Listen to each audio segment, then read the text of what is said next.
أنا دكتورة سمر، مامة ياسين عمرو محمد ومامة محمد عمرو محمد، مواليد 2013 2015.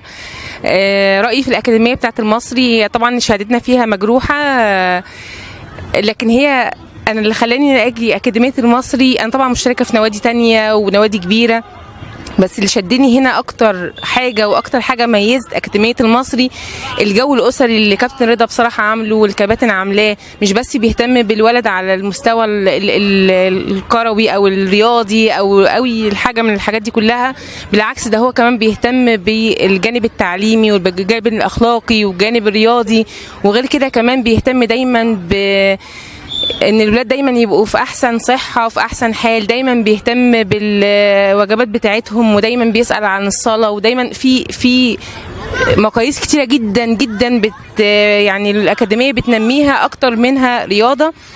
طبعا الجو الاسري الجميل اللي احنا شايفينه هنا من اكاديميه المصري يعني احنا ما شفناهوش قبل كده في اكاديميه تانية.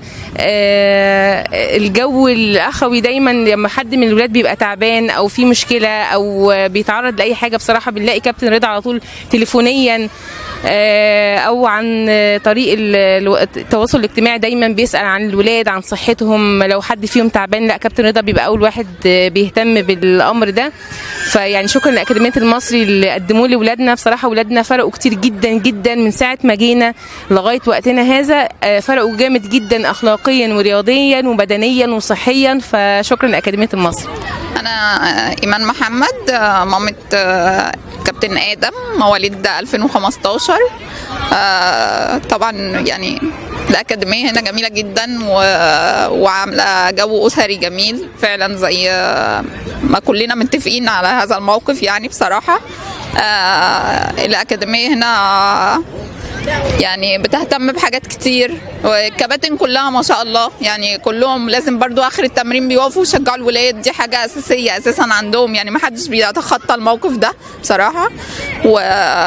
ودي حاجه حلوه خاصه للسن اللي هو الصغير، خاصه ابني يعني دي بتعلم معاهم، يعني بتاثر معاهم في حاجات كتير، بيحب يجي على طول ما بيحبش يغيب. فالموضوع بصراحه جميل هنا في الاكاديميه، غير ان هو موضوع كروي بس، لا هما بيحفزوا بقى على حاجات كتير جدا. بيقعدوا مثلا خلال الاجتماعات مثلا يسالوهم ايه اخبار الصلاه، ايه اخبار التعليم، ايه اخبار المدرسه، طب بتسمعوا الكلام في البيت، طب كده. كابتن رضا على طول ما شاء الله بيتابع، حتى لو احنا غايبين بصراحه بيتصل يعني او بيبعت رسائل ايه عاملين ايه، الكابتن عامل ايه، طب نظامه الغذائي عامل ايه، طب بيتدرب في البيت ولا لا، بيطمئن على طول بصراحه. يعني ما شاء الله الأكاديمية لا يعني جميلة، واحنا ما شاء الله احنا مش سنة ولا اتنين، احنا تقريبا ثالث سنة او رابع سنة يعني هنا. احمد عبد الفتاح، والد ادم احمد عبد الفتاح. احنا بنتكلم على اكاديميه المصري، مواليد 2015. بنتكلم على اكاديميه المصري بصراحه، يعني احنا في تواصل ما بين الكباتن والكابتن رضا، يعني مشكورا هو والكباتن كلها مجتهدين بصراحه، يعني في حاجات كتير قوي فيها تواصل ما بين اولياء الامور وما بين الكباتن. حته الحواجز دي مرفوعه، لان احنا كده يعتبر اسره واحده بصراحه في اكاديميه المصري. ومش موضوع تدريب، في طموحات كابتن بيوجه في موضوع الدين، بيوجه في موضوع التعليم، بيوجه في موضوع التواصل الاسري ما بين اللاعب وما بين اسرته، بيسمع الكلام. في اكاديميات كتيره قوي فيها مدربين سنهم صغير، احنا هنا معانا كباتن كلها سن كبير وعندهم خبره كتيره، ومحدش بيحوش حاجه او معلومه عن لاعب، وهم نفسهم كل اللي في الاكاديميه يحترفوا ويروحوا انديه جماهيريه، يبقى في تواصل مع اللي بره. حتى الاكاديميه بتعمل مطوشه وديه مع اكاديميات ومع نوادي بره، وفي ما شاء الله مستوانا في تحسن دايما، وفي الاحسن على طول. واحنا اسره واحده، ودي اسره المصري بصراحه، كلنا اسره واحده. اولا اول حاجه كنت انا باجي هنا منتدى ال11 للسباحه، اللي خلاني وقفت في يوم فعلا اتفرجت على 3 اكاديميات حتى بعد التدريب.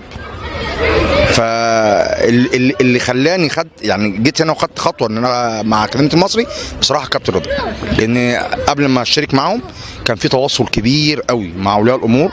اهم حاجه بصراحه اللي جابتني هنا هي موضوع ان الالتزام بالصلاه، انه بيتكلم على القرب لربنا وقد ايه في افاده لكل بني ادم. ربنا يفتح عليه في الرياضه، ربنا يفتح عليه في العلم. فدي اهم حاجه خلتني جيت المصري، وبدات اتفرج على المدربين في اهتمام، يعني مش حاجه عاديه بصراحه. بالنسبه للثلاث اكاديميات اللي انا شفتها، الكباتن اللي في الاكاديميات سنهم متدني، يعني 18 سنه 17 سنه 20 سنه.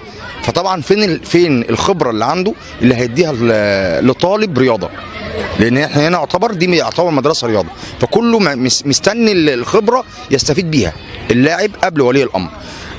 دي حاجه. الجانب التواصل بصراحه لما لقيت ان في تواصل مع اولياء الامور ومع اللعيبه، وفي شديه في موضوع الصلاه والتربيه وسمعان الكلام والتغذيه، فرق كتير قوي عن اكاديميات. والموضوع هنا انا اتسالت الاكاديميه هنا ممنهجه، لا في خطط ماشيين عليها بصراحه في التدريب ومستويات، ودايما بيبقى في ليفل اعلى، يعني على قد اللي احنا فيه اكاديميه المصري احسن اكاديميه.